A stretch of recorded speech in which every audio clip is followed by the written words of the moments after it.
I'm Irving, and I'm an Adamaniac. Last time we saw False-Face capture Batman and Robin. He's got them tied to railroad tracks with some kind of super-duper plastic wrap that they can't break out of. And I just have to throw this in. While I was working on this episode, I somehow got a version with a Spanish overdub. Here's how the narrator gives us the guest villain. Corrida de ratos. Vilão especialmente convidado. Picture that in your portfolio. In a Spanish Batman episode, I was known as Meanwhile, Alfred is tending to the Batcave. And now the Cultural Hour brings you a special message. To the friends of Batman. Many are called, but 2 are chosen. Be receptive. Now we return to the fragile intricacies of Mozart. Mozart's most fragile intricacies were inside his mind. He's another of my heroes because he was too ADD to live in the regular world too. Alfred gets the message and turns on the radio. Or the intergalactic recorder, which is much more impressive.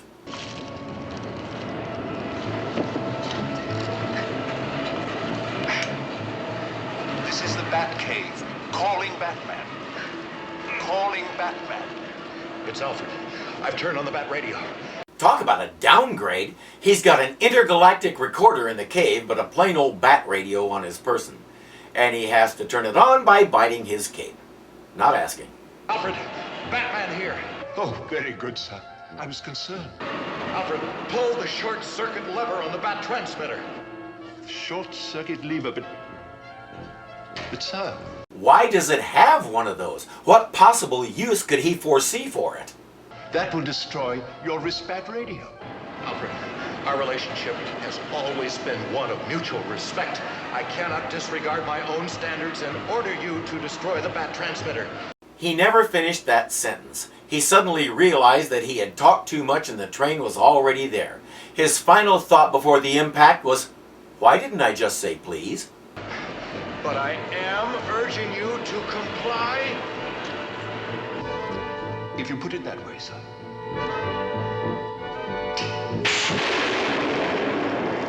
The Bat transmitter explodes in such a way that it destroys the bubble wrap but doesn't make any kind of flash or hurt Batman's wrist. Because Bat technology. He uses his laser beam to cut away the rest of the plastic wrap that's holding him and Robin, and they get off the tracks just in time. Wait a minute, there's 2 tracks there and the train is on this one. Wouldn't it be safer to go over there?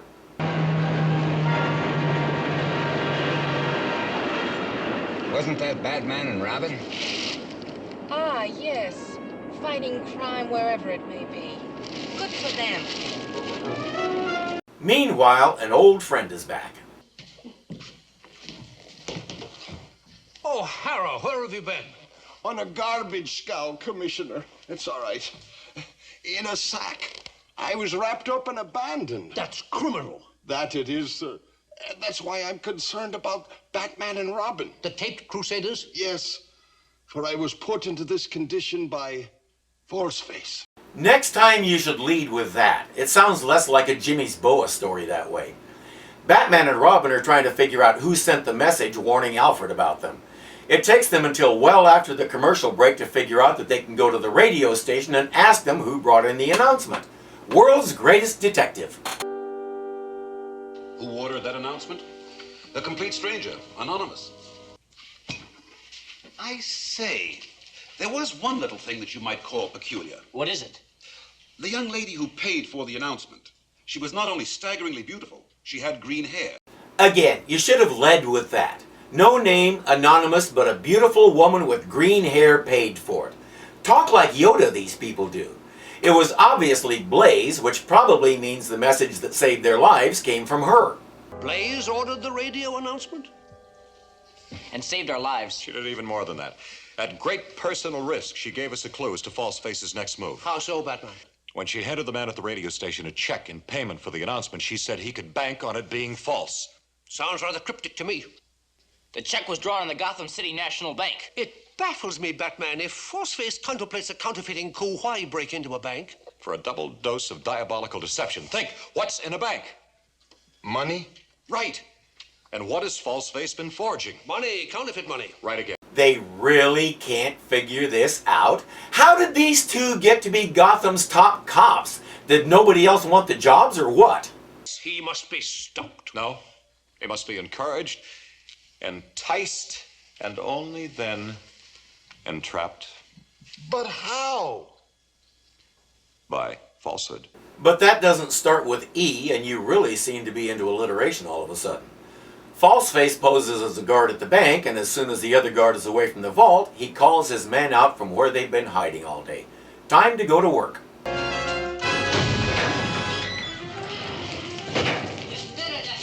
We're rich beyond the dreams of avarice. Not my dreams of avarice. Quickly now, loot sacks out. Falseface gets ready to work the combination on the lock. What? Is it possible? Not only possible, but true. Please. Not that word. Of a verity, then. Once again, instead of grabbing him, they stand around and talk. He pushes a henchman into him and runs away. Chief O'Hara, tell your men to search all these cubicles. O'Hara is obviously having trouble with that guy, and the other cops again just stand there.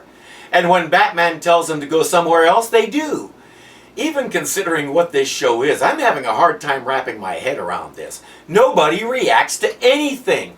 They stand around, and if they do anything, all they do is talk. It's like the moving statues, and whose line is it anyway? Except there's nobody moving them. And now we get a Bugs Bunny cartoon.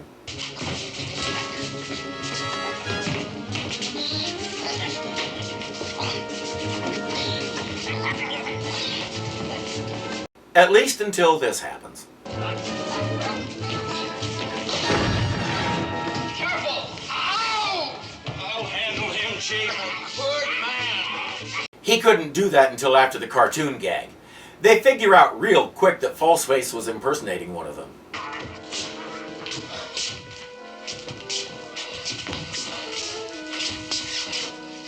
He's been gassed. By that counterfeit policeman Falseface. And again, the cop by the door did nothing. That looks bad. Better get him to a hospital. After him, Robin. No, they all took off and left him there. He was never seen or heard from again, and Falseface proved to be a more efficient officer anyway. The dogged duo is in hot pursuit. And they'll catch you, Falseface. I hope so. I sincerely hope so. Because, you little fool, I'm leading them into a truly torturous trap. Apparently, Batman isn't the only one who's stuck in an alliteration loop. Falseface figured out that Blaze sent the message and realizes that not only does she want to go straight, she's sweet on Batman. Hence the handcuffs. It's not a kinky thing, especially on this show. What is Falseface's fiendish foolery? Are the Caped Crusaders heading into a cul-de-sac? Will this be the dead end for the dedicated deeds of Batman and Robin? Good grief, it's contagious. They follow him to an abandoned movie lot where there's lots of false buildings. Because he's Falseface, and everything he does is false. Don't you get it? Oh, never mind!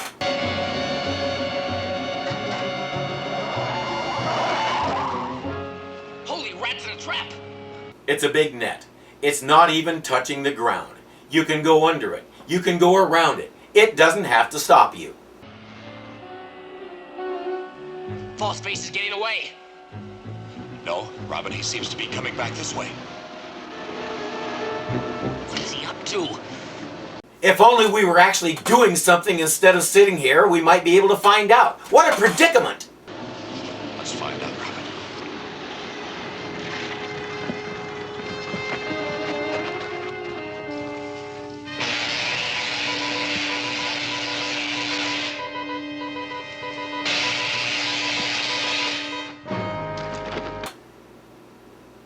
Let me get this straight. Run up to the net. Take hold of the net. Stand there holding the net. Don't go around it and go after Batman. You can't do that. Your job is to stand here and hold the net. Even when you see what Batman is doing to the net, your job is to stand here and hold it. Oh, it fell on you? Who could have seen that coming?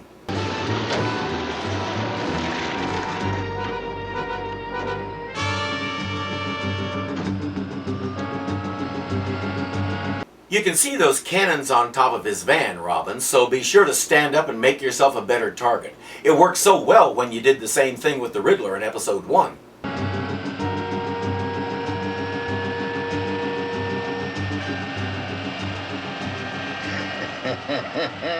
They're coming right at me.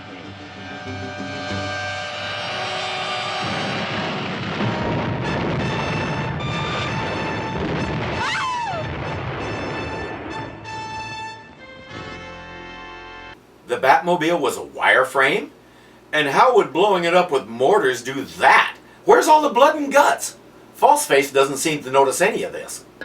I've done it. I've destroyed the dynamic duo. You diabolical demon! Uh-huh. Well, your clever Cape Crusaders are now kaput. While they try to out-alliterate each other.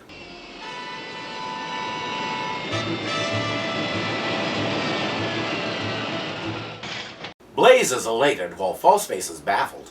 But I blew up the Batmobile. I saw it go. Not exactly, Falseface. You destroyed a false Batmobile. An inflated duplicate that I'd prepared for just this kind of situation. Complete with an inflated Robin that can stand up and sit down to make it look really authentic. That is one heck of a balloon. Face it, Falseface. You've been out decoyed. You fell for a phony target. Now, will you come quietly? Again, we're standing around talking instead of arresting him. And of course, he's going to take advantage of that. Not yet, dynamic duo.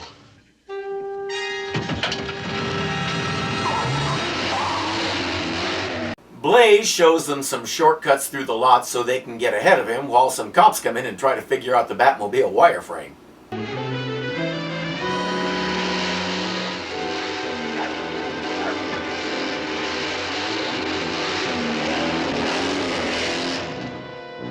He didn't hit he just fell over several feet from it. Never mind. Stay here, Robin. Howdy, partners. What's all the ruckus? There's a criminal! Rustlers, huh? Well, I'll join the posse myself. I think my brain slipped a gear. I'll head him off at the pass. Head them off at the pass? I hate that cliche. Pass intercepted, Falseface.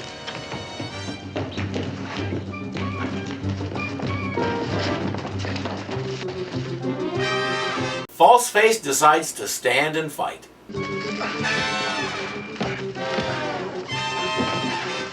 This is not a good decision.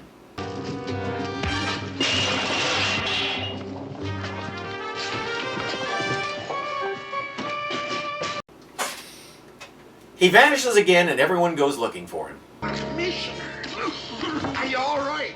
Yes, certainly, Chief, but the trickster got away from me. Vanished that way. Let's get after him. Yes, I'll send reinforcements. Chief, I must get back to my office. Order me a squad car. Yes, that's not necessary. But Falseface must be found before he springs another sinister scheme. Absolutely accurate.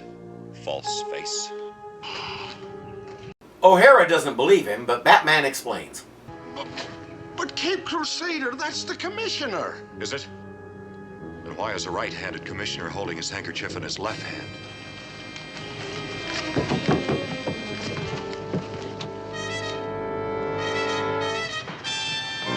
And finally, someone grabs him and puts cuffs on him. He could have done that an hour ago. Saints alive! It's Falseface. Apparently, that is the only thing he can say when he sees this guy. Game and set to you, Cape Crusader. But wait, you may yet meet your match. Game. Set. Match. I don't get it. At stately Wayne Manor, Aunt Harriet is all excited. Come now, let's not be late. You know how sensitive a criminal can be the first day of parole. But which criminal? Yes, I wondered. Who could it be? And why here? Because the Bruce Wayne Rehabilitation Fund arranged for it all. And I must say, I think this one magnificent success justifies the entire risk. Just think, a hardened criminal, completely reformed. You may come in now. Penguin? Joker? Because your rehabilitation fund pays for their therapy, right? You guys can't be serious. Blaze. She's there to thank Bruce for helping her become a new girl. So now what? I plan to go to New Zealand to keep house for my poor but honest brother. I'm just a poor boy, nobody loves me. I hope when I have paid my debt to society that I can in some way, somehow repay Batman. I would think that somehow he knows of your redemption. And somewhere, he is glad. In the credits, we do get one minor resolution. Malachi Throne. At least we got to see his real name finally, and it's a good thing. If they'd stuck with the question mark, any guy could claim on his resume that he played False-Face in the Batman series, and nobody could prove that he didn't because we never saw his face and never saw his name. I'm glad they snuck his name in there once so I know who to give credit for that awful performance. As a character, I just don't buy this guy. He's not all that interesting. And he always wears that mask that doesn't mimic his face movements, but every so often it changes expression. It went from no expression to sad, to scared, to laughing, to smiling, to angry. You can see most of those in the clips I played over the last 2 episodes. How does he do that? And most important, when they take him to jail, it would be standard procedure to take the mask off. Unless there was some dire medical reason he had to wear it, the law at that time allowed them just to pull it off him and stick it in an evidence box, leaving his face exposed for anyone to see. I just can't make my mind suspend disbelief. A lot of people must have had that problem because he never came back. I'm Irving and I'm an Adamaniac.